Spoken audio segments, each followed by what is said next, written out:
எங்கள் சொந்தம் பார்த்தாலே சொர்க்கம் சொத்தி போகுமே எங்கள் வீட்டு கூட்டாளி பொறாமை. என் தம்பி திரும்ப வந்ததுலயோ அவியலுக்கு பொறாமதான். மைனிக்கு அந்த வீட்டுல யாருமே இருக்க கூடாது, அவிய மட்டும் தான் அந்த வீட்டுல ஆளணும். இப்படியே எங்க அம்மாட்ட எதையோ சொல்லி சொல்லி என்னைய துரத்தி விட்டுட்டாவ. இப்போ என் தம்பி எப்படியாவது துரத்திடலான்னு பேசிட்டு இருக்காவ. என்னத்துக்கு தான் எங்களுக்கு மேல இப்படி பொறாம பிடிச்சு அலையாவளோ தெரியல. மொத்த சொத்தையும் அவியலே எடுத்துக்கலாம்னு நினைக்காவன்னு நினைக்கேன். எங்க அண்ணன் எல்லாம் இப்படி கிடையவே கிடையாது. ஏன் ரோசா மைனி கூட இப்படி கிடையாது. இவைய மட்டும் தான் இப்படி இருக்காவ. அந்த வீட்லயும் யாரும் இருக்க கூடாது, அந்த குடும்பத்தோடயும் யாரும் சேர்ந்து இருக்க கூடாதுன்னு. சே, இவையில எதுக்குதான் எங்க அண்ணனுக்கு கட்டி வச்சாவளோ. எல்லாரையும் வீட்டை விட்டு துரத்துறதுலயே இருக்காவ. எங்க அம்மா இல்லனா என்னைய வீட்டை விட்டு துரத்திருப்பாளா? இவையதான் ஏதோ சொல்லி சொல்லி கொடுத்து எங்க அம்மா இப்ப என்னைய தனி வீடு பார்த்து வச்சிருக்கா. செல்லோ, என்னாச்சுமா?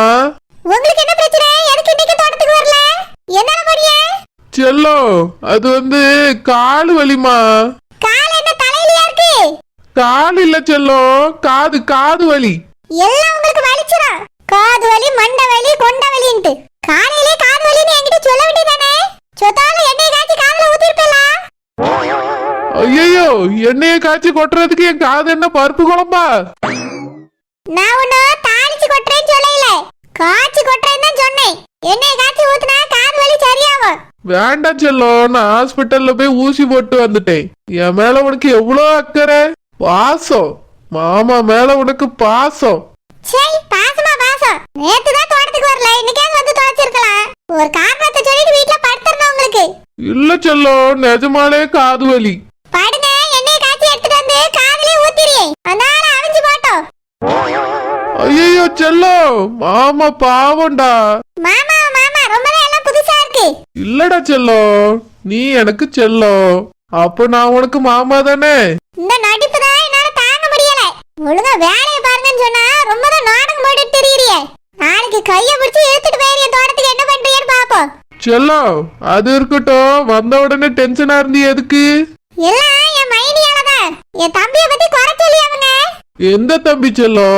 ஒன்னாவது தம்பியா, ரெண்டாவது தம்பியா, இல்ல மூணாவது தம்பியா? இருக்கதே ரெண்டு தம்பி தான், அது என்ன மூணாவது தம்பிக்கு போறியே? தப்பு தப்பு தப்பு தப்பு, ரெண்டு இல்ல 3. வாய மூடுங்க, வர வர இது ஒரு பேச்சின் பேசி திரியறியே. எனக்கு ரெண்டு தம்பி தான், மூணாவதெல்லாம் கிடையாது. இல்ல செல்லோ, உனக்கு தெரியாது, மாமாக்கு எல்லாம் தெரியும். ஆமா, உங்களுக்கு மட்டும் எல்லாம் தெரியும். என் தம்பி ஏதோ கிளப்ல போய் டான்ஸ் ஆடினானே, அத அந்த சுப்ரமணி வீடியோ எடுத்துட்டு வந்து வீட்ல காமிச்சிருக்கானே. யாரு? சூர்யா மாப்பிள்ளையா? ஆமா, அவன்தான்.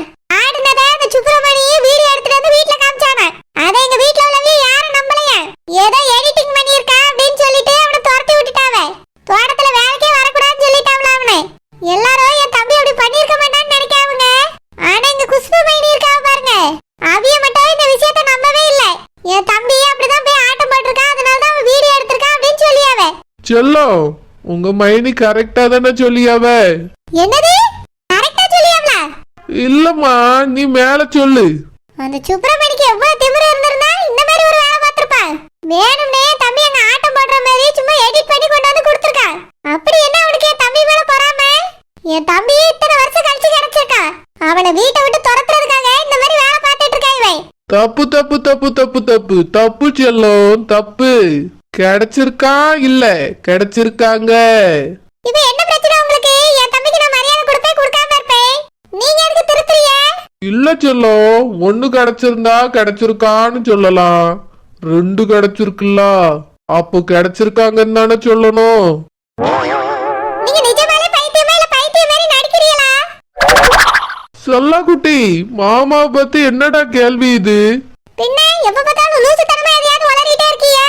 என்ன டாக்டர்ட்ட வரேன்னு ஏதாவது போய் குடிச்சிட்டு வந்துட்டீங்களா? இல்லடா செல்லோ, மாமா குடிக்கிறதையே விட்டுட்டேன். உண்மைய சொன்னா நம்புமா? மாமா இப்பெல்லாம் நோ குடி, ஒன்லி நடி. என்னது நடிக்கிறீங்களா? ஐயோ, தப்பு தப்பு தப்பு தப்பு தப்பு. மாமா மாறிட்டேமா, நம்பு. எப்பவுமே நீங்க மாறிட்டியே, நம்பவே முடியல. முன்னாடியாவது குடிச்சா மட்டும் தான் வளருவீங்க, இப்போ குடிச்ச மாதிரியே பார்த்தா தெரியல, ஆனா வளரிட்டே தான் இருக்கீங்க. என்னதான் பிரச்சனையோ தெரியல. ஆனா ஒண்ணு மட்டும் உங்களுக்கு சொல்லிக்கிறியே, இனி குடி பழக்கம் மட்டும் உங்களுக்கு வந்துச்சு, எங்க அண்ணன்ட்ட சொல்லி கொடுத்துருவேன். நோடா செல்லோ, எங்க அண்ணன் வந்து கொல்லும். குடிக்காமலே நான் குடிச்சிருக்கேன்னு இவ அண்ணன் கிட்ட போட்டு விட்டுருவாளோ? எதுக்கும் நம்ம கொஞ்சம் உஷாரா தான் இருக்கணும். என்ன சொல்லிட்டு போறா? சூர்யா மாப்பிள்ள கிளப்ல போய் ஆட்டம் போட்டாரா? அட மாப்பிள்ளை, வீட்டிலேயே சொல்லிருந்தா ஆட்டத்தை செட் பண்ணிருக்கலாமையா. எதுக்கு அங்க போய் காசை கரியாக்கணும்? எனக்கு இது முன்னாலேயே தெரியும்யா, உங்களுக்கு எல்லா கெட்ட பழக்கமும் இருக்குன்னு. நல்லவன் மாதிரி என் முன்னாடி மட்டும் வேஷம் போட வேண்டியது. நடத்தும் நடத்தும். நானும் கூடிய சீக்கிரம் வந்து ஜாயின் பண்ணிக்கிடி. ஆனா அந்த மாப்பிள்ளைய துரத்திட்டாவலாமே, அத நினைச்சாதான் கொஞ்சம் பரிதாபமா இருக்கு. ஆமா, இவளுக்கு தொலைஞ்சு போய் கிடைச்ச தம்பி ஒண்ணுன்னு சொல்றா. அப்படின்னா தொலைஞ்சு போய் கிடைச்சது அவனா இல்ல இவனா? இது கேட்கும் போது ரொம்ப குழப்பமா இருக்க.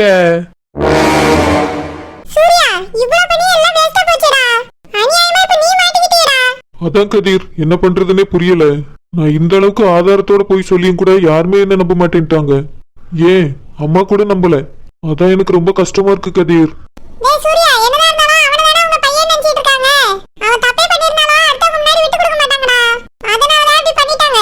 இல்ல கதிர், இன்னும் கூட அவன் தப்பே பண்ணலன்னு நினைச்சிட்டு இருக்காங்க. ஆனா அவன் எப்படிப்பட்ட ஃப்ராடுன்னு நம்மளுக்கு மட்டும்தான்டா தெரியும். முதல்ல 30,000 வாங்கியிருக்கான், இப்ப 5 லட்சம் வாங்கியிருக்கான்டா. என்ன எவ்வளவுதான் வாங்க போறான்னு தெரியல. யார் வீட்டு ரூபாய யார் செலவு பண்றது? இப்படியே வாங்கி வாங்கி கொண்டு போய்கிட்டு இருந்தானா சொத்த மொத்தத்தையும் வித்து அவனுக்கு தான் கொடுக்க வேண்டியிருக்கும்.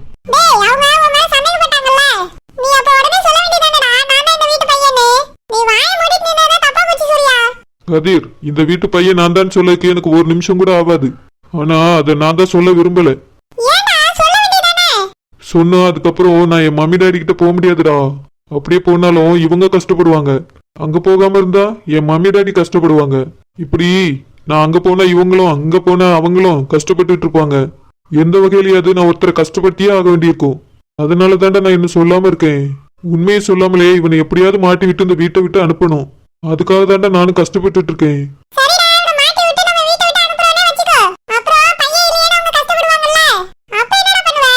அவங்க பையன் இல்லாம கஷ்டப்பட்டாலும் பரவாயில்ல. அவனுக்கு பதிலா 3 பையன் இருக்காங்க. ஆனா அவன மாதிரி பையன் அவங்களுக்கு வேண்டாம். இங்க இருந்தான்னு வச்சுக்க, மொத்த சொத்தையும் வித்து எல்லாத்தையும் எடுத்துட்டு போயிடுவான். இவங்களுக்கு சாப்பாட்டு கூட வழி இல்லாம பண்ணிடுவான். அந்த அளவுக்கு மோசமான வேமை. அதனால அந்த வீட்டுல இருந்து எப்படியாவது அவனை துரத்தி விட்டே ஆகணும்டா. டேய், பையன் இல்லைன்னு சொன்னா என்னை விட்டுருவாங்களா? ஆதாரம் கேட்பாங்கல்லடா. இதோ அவன் டான்ஸ் ஆடினதை நான் வீடியோ எடுத்துட்டு போய் காமிச்சு கூட என்னை நம்பவே இல்லை. அவன் அவங்க பையன் இல்லைன்னு நான் போய் சொன்னா அவங்க நம்பிடுவாங்களா? கண்டிப்பா அவங்க நம்ப மாட்டாங்கடா. என் மேலதான் இன்னும் சந்தேகம் அதிகமாகும்.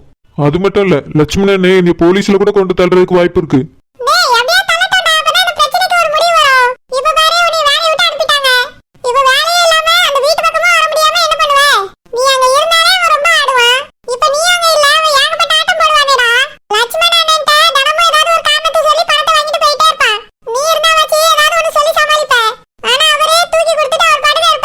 குடுக்கட்டும்டா. அப்பதானே அதை வச்சு அவன் ஏகப்பட்ட ஆட்டம் போடுவான். அப்பதான் அவன் கண்டிப்பா ஒரு நாள் மாட்டுவான். நீ அங்கதானே இருக்க, நீ அவனை வாட்ச் பண்ணிட்டே இருக்காது. ஏதாவது ஒரு விதத்துல கண்டிப்பா அவன் சிக்குவான். எல்லாருக்கும் அப்பதான் அவன் யாருங்க உண்மையும் தெரிய வரும். எவ்வளவுதான் அவன் உஷாரா இருந்தாலும் ஏதாவது ஒரு வகையில கண்டிப்பா மாட்டுவான்டா. ஏன்னா அவன் தப்பிக்கிறதுக்கு உண்மையான பையன் கிடையாது. நடிக்க வந்தவன் கண்டிப்பா ஒரு நாள் மாட்டியே ஆகணும். என்னால உண்மையை ஒளிச்சு வைக்க முடியாதுடா.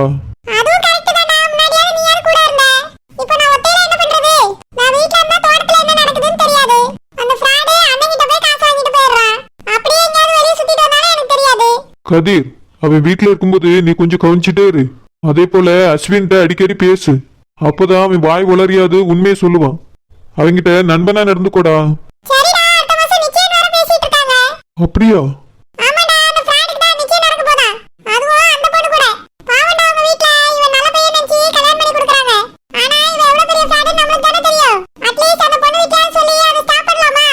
பொண்ணு வீட்டுக்கு சொல்லலாம்டா. ஆனா நம்ம தான் சொன்னோன்னு இங்க வந்து சொல்லிடுவாங்க. அப்படி சொன்னோம்னா இன்னும் கூட என் மேலதான் தப்பான அபிப்பிராயம் வரும். கல்யாணத்தை அவனே நிறுத்துறேன்னு அந்த பொண்ணு கிட்ட சொல்லியிருக்கான். ஆமா கதிர், இந்த கல்யாணத்தை நிறுத்துறேன்னு துர்கா கிட்ட அவன் சொல்லியிருக்கான். அதனால அவனே நிறுத்துறானான்னு பாக்கலாம். இல்லன்னா நம்மளே பூந்து நிறுத்திடலாம். பாக்கலாம்டா, கடைசி வரைக்கும் பாக்கலாம். எப்போ மீறி போகுதோ அப்போ கண்டிப்பா நிறுத்திடலாம். கதிர், இப்பதான் என்னால எல்லாமே செய்ய முடியும். அவன் வெளியே வந்தான்னு வச்சுக்க, அவன் பின்னாடி நான் ஃபாலோ பண்ணி போக முடியும். தோட்டத்துல இருந்தா நினைச்ச நேரத்துக்கு எங்கேயும் போக முடியாது. ஆனா இனிதான் எல்லாமே பண்ண முடியும். அன்னைக்கு மட்டும் நான் கால் பண்ணும்போது அண்ணன் எடுத்திருந்தாருன்னு வச்சுக்க, இன்னைக்கு நடந்திருக்க கதையே வேறையா இருந்திருக்கும். அந்த ஒண்ணுதான் தப்பா நடந்து போச்சு கதிர். இனி ஏதாவது அவன் தப்பு பண்ணட்டும், அண்ணன்கிட்ட கண்டிப்பா மாட்டி விட்டுறணும். டேய் இவரை கான்டாக்ட் பண்றதுக்கு பதிலா பெரிய அண்ணனை கான்டாக்ட் பண்றா. ராமனே நம்ம சொல்றது கொஞ்சம் புரிஞ்சு பாரு, பொறுமையாவும் கேட்பாரு. லட்சுமணன்ட்ட நம்ம ஒண்ணு சொன்னா அவர் நாலு பேசுவாரு. ஆனா ராமன் அப்படி கிடையாதுடா. அடுத்த தடவை ஏதாவது பிரச்சனை ஆச்சுன்னா அவரை கூப்பிடு. அதுவும் சரிதான் கதிர். இனி எதுவா இருந்தாலும் பெரிய அண்ணக்கிட்டே பேசலாம். சரிடா நீ போ, நான் வீட்டுக்கு போறேன். பாய் கதிர். ஐயா லட்சுமணி இப்படி பண்ணிட்டான் பாருங்க ஐயா. நினைக்கும் போது மனசுக்கே ரொம்ப கஷ்டமா இருக்குது. என்னாச்சு லட்சுமி, என்ன பிரச்சனை? ஐயா நம்ம தோட்டத்துல வேலை செஞ்சிட்டு இருந்தால ஐயா சுப்பிரமணி, தினமும் உங்களை கூட பார்க்க வருவான் ஐயா. ஆமா லட்சுமி, அவனுக்கு என்னாச்சு? அவன் இனிமே நம்ம வீட்டுக்கு வர மாட்டான் ஐயா, உங்களை பார்க்கவே வர மாட்டான். என்ன சொல்ற லட்சுமி? ஆமா ஐயா, நம்ம லட்சுமணி அவனை வேலைக்கு வரக்கூடாதுன்னு சொல்லி துரத்தி விட்டுட்டான். எதுக்கு லட்சுமி, என்னாச்சு? ஐயா அது வேற ஒண்ணும் இல்ல, நம்ம சின்ன பையன் இருக்கான்ல சூர்யா, அவன் ஏதோ கிளப் ஐயா அங்க போய் டான்ஸ் ஆடினானு. அதை அந்த சுப்பிரமணி பார்த்தேன்னு சொல்லியா ஐயா. சூர்யாட்ட கேட்டானா அப்படிலாம் அந்த இடத்துக்கு போகவே இல்லைன்னு சொல்லியா. சுப்பிரமணி அவன் டான்ஸ் ஆடினத படம் பிடிச்சிட்டு வந்திருக்கான் ஐயா. நானும் பார்த்தேன், அது நம்ம சூர்யா மாதிரியே தான் இருக்கு. ஆனா நம்ம லட்சுமணி சொல்லியா அது நம்ம சூர்யா இல்லையா, வேற யாரோ ஆடினத இவன் மாத்தி எடுத்து வச்சிருக்கானு. என்ன சொல்ற லட்சுமி? சுப்பிரமணியா அப்படி பண்ணுனா? இருக்காது லட்சுமி, அந்த பையன் அப்படி எல்லாம் செய்ய மாட்டான். எனக்கும் அப்படிதான் ஐயா தோணுது, அந்த பையனும் நல்ல பையதான். ஆனா நம்ம பிள்ளை சூர்யாவையும் நம்பாம இருக்க முடியலையே. அவன் நான் அந்த மாதிரி இடத்துக்குலாம் போகவே இல்லை, நான் கோயிலுக்கு தான் போனேன்னு சொல்லியா. ஆனா அந்த செல்லுல பார்க்கும்போது அவன் தான் ஐயா இருக்கான். நம்ம வீட்டுல இன்னொரு பையன் இருக்கான் பாருங்க, அவன் ஃப்ரெண்டு பையன். அந்த பையனும் பக்கத்துல கிடந்து டான்ஸ் ஆடிட்டு தான் கிடக்கான். அந்த மாதிரி தான் ஐயா அவன் படம் பிடிச்சிட்டு வந்து காமிக்கான். ஒண்ணுமே புரியலையே லட்சுமி. அதான் ஐயா என்ன நடந்துச்சு அது நடந்துச்சுன்னு விவரமா கேட்கக்குள்ளே நம்ம லட்சுமணி அவனை வேலைக்கு வரண்டான்னு சொல்லிட்டான். சுப்பிரமணிய வேலைக்கு வரண்டான்னு சொல்லி அனுப்பி விட்டுட்டான் ஐயா. பாவம் அந்த பையன் பாவம் போல போனா பார்த்துடுங்க, ரொம்ப மனசுக்கு கஷ்டமா போச்சு. நானே எவ்வளவோ லட்சுமணிட்ட எடுத்து சொல்லிதான் பார்த்தவன் கேட்கவே மாட்டேன்னுட்டான். சுப்பிரமணி வந்த பிறகு ஐயா நம்ம வீட்டுல ஒரு சந்தோஷமே வந்த மாதிரி இருந்துச்சு. நம்ம சூர்யாவும் அதுக்கு பிறகுதான் நம்மளுக்கு கிடைச்சான். இப்ப திரும்பவும் சுப்பிரமணி நம்மளை விட்டு போனோன்னு சந்தோஷமே போன மாதிரி இருக்கியா, மனசுக்கு ஏதோ மாதிரி இருக்கு, கஷ்டமா இருக்கு. எனக்கும் கஷ்டமா தான் இருக்கு லட்சுமி.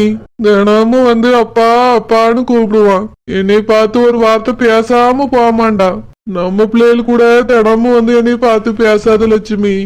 ஆனா அவன் ஒரு நாள் கூட அலட்சியப்படுத்தாம என்னை வந்து பார்த்துட்டு போவான்.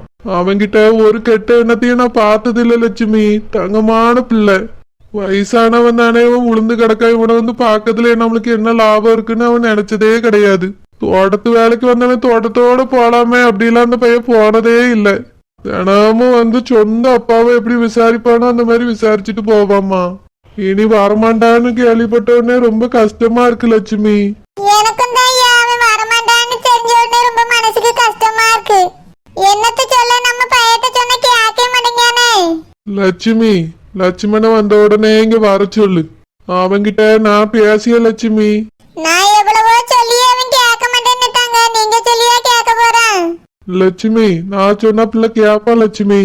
நான் அவன்கிட்ட சொல்லியே, அந்த பையன் என்ன தப்பு செஞ்சிருந்தாலும் பரவாயில்ல, அவனை மறுபடியும் வேலையில வையின்னு சொல்லியே. அவனுக்காக நம்ம பிள்ளையும் சந்தேகப்பட முடியல, நம்ம பிள்ளைக்காக அவனை விட்டு கொடுக்கவும் முடியல. ரெண்டு பேருக்கும் நடுவுல நம்ம தான் அல்லாடிட்டு கிடக்கும். இத லட்சுமணனும் புரிஞ்சுக்கிற மாட்டேங்க. இப்ப என்ன செய்யனே தெரியலையே. லட்சுமி, நான் பேசிய லட்சுமி, நீ கவலைப்படாத. சரியா, நீங்க பேசுங்க. நான் லட்சுமணன் வீட்டுக்கு வந்த உடனே வர சொல்லியா. சரி லட்சுமி. சூர்யா, ஏ சூர்யா. என்ன சித்தி? உன்னை நான் எதுக்கு இந்த வீட்டுக்கு கூட்டிட்டு வந்தேன்? நீ என்ன வேலை பார்த்துட்டு இருக்கியா? என்னாச்சு, இப்ப என்ன பிரச்சனை? என்ன பிரச்சனையா? 30,000 ரூபாய் பணத்தை வாங்கும்போதே நான் உன்கிட்ட என்ன சொன்னேன்? மரியாதையா அந்த பணத்தை என்கிட்ட தான்னு சொன்னனே இல்லையா? இனி இப்படி பணத்தை வாங்குற வேலை வச்சுக்கிட கூடாதுன்னு சொன்னனே இல்லையா? என் வார்த்தை கேட்காம நீ மறுபடியும் பணத்தை வாங்கியிருக்க. வாங்குறது மட்டும் இல்லாம அந்த ஊதாரித்தனமா செலவு பண்ணிட்டு இருக்க. எங்கேயோ போய் ஆட்ட மாட்டியாமே. அதான் அந்த சுப்பிரமணி வீடு எடுத்துட்டு வந்து வீடு முழுக்க காமிச்சிட்டானே. எதுக்கு அங்க போனா? சித்தி, இப்ப அதனால ஒரு ப்ராப்ளமும் இல்ல. இந்த வீட்ல எல்லாரும் என்னைய தான் நம்புறாங்க. நல்லா நம்பினாவே. ஆமா சித்தி, என்னையதான் நம்புறாங்க. நீங்க வேணா போய் கேட்டு பாருங்க. யார்கிட்ட எப்படி பேசணும் எப்படி நடந்துக்கணும்னு எனக்கு தெரியும் சித்தி. உன்னை யார் அந்த மாதிரி இடத்துக்குலாம் போக சொன்னது? உன்னை நான் எதுக்காக இந்த வீட்டுக்கு கூட்டிட்டு வந்தேன்? ஒழுங்கா நல்ல பிள்ளையா நடந்து இந்த சொத்தை எழுதி வாங்கன்னு தானே உன்னைய சொன்னேன். அத பண்ணாம உன் இஷ்டத்துக்கு எல்லாத்தையும் பண்ணிக்கிட்டு இருக்க. நான் கவுன்சிலிட்டா இருக்கேன் வந்த அன்னையில இருந்து. ஒரு பொண்ணை பிடிச்சிருக்கு, கல்யாணம் பண்ணி வைங்கன்னுட்டா. இப்போ இஷ்டத்துக்கு பணத்தை வாங்கி ஒரு ஊராரி தன்மை செலவு பண்ணிட்டு இருக்கா. உன்னை நான் எதுக்கு கூட்டிட்டு வந்தேன்? சித்தி ரொம்ப கத்தாதீங்க. எனக்கு கல்யாணம் முடிஞ்சாதான் இனி ஒரு பெரிய பையனாவே பாப்பாங்க. அப்பதான் என் மேல நம்பிக்கையும் வரும், சொத்தையும் எழுதி தருவாங்க. அதுக்காக தான் கல்யாணம் முடிக்கணுங்கிறேன். அப்புறம் இந்த பணம் வாங்குற விஷயம் அது என்னோட சாமர்த்தியம். அந்த பணத்தெல்லாம் உங்களுக்கு தரவும் முடியாது. அதை பத்தி உங்ககிட்ட என்னால பேசவும் முடியாது. இப்போ அதால நீ மாட்டிருப்ப. அதான் மாட்டல சித்தி. அந்த சுப்பிரமணியும் வேலையை விட்டு அனுப்பியாச்சு. நீங்க எதுக்காக பயப்படுறீங்க? யார் வந்து என்ன சொன்னாலும் யாரும் இந்த வீட்டுல நம்ப மாட்டாங்க. ஏன்னா என் மேல எல்லாரும் அவ்வளவு பாசம் வச்சிருக்காங்க. இப்ப கூட பாருங்க, ஆதாரத்தோட வந்து அவன் சொல்லியும் யாருமே நம்பல. இதுல இருந்தே புரிய வேண்டாமா எல்லாரும் என் மேல எவ்வளவு பாசம் வச்சிருக்காங்கன்னு? எனக்கும் அந்த பொண்ணுக்கும் கல்யாணம் முடிஞ்சிட்டா கண்டிப்பா நீ பெரிய பையனா பாப்பாங்க. அதுக்கப்புறம் எல்லார்ட்டையும் நல்ல பிள்ளையா நடிச்சு சொத்து எல்லாத்தையும் எழுதி வாங்கிருவேன். நீங்க கவலைப்படாம இருங்க. அதுக்குள்ள நீ மாட்டிக்கிடுவியானே எனக்கு பயமா இருக்கு. அதெல்லாம் மாட்ட சித்தி. இந்த சொத்து எல்லாம் என் பேருக்கு வர வரைக்கும் யாருக்கும் என் மேல எந்த டவுட்டும் வராது. வரவும் விட மாட்டேன்.